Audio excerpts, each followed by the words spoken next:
Cinema വിശേഷങ്ങൾക്കും ഗോസിപ്പുകൾക്കും ദാസനും വിജയനും. ഈ channel ഇപ്പോൾ തന്നെ സബ്സ്ക്രൈബ് ചെയ്യുക. കഴിഞ്ഞ ദിവസം റെക്കോർഡുകൾ തീർത്ത വൻ തരംഗമായിരുന്നു വില്ലൻ ടീസർ എത്തിയത്.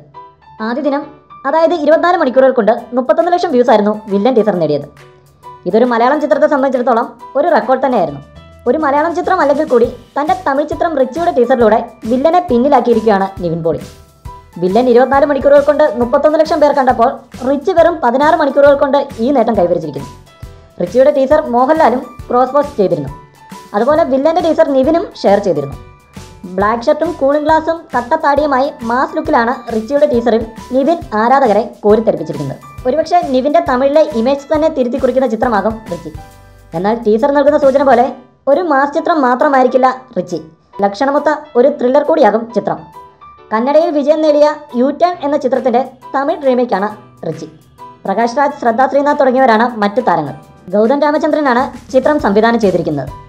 തമിഴിനൊപ്പം ചിത്രത്തിന് മലയാളത്തിനും വമ്പൻ റിലീസ് ഉണ്ടെന്നാണ് റിപ്പോർട്ടുകൾ. കൂടുതൽ സിനിമാ വിശേഷങ്ങൾക്കും ഗോസിപ്പുകൾക്കും ദാസനും വിജയനും. ഈ ചാനൽ ഇപ്പോൾ തന്നെ സബ്സ്ക്രൈബ് ചെയ്യുക. വീഡിയോ ഇഷ്ടപ്പെട്ടെങ്കിൽ like, share, comment. Thank you.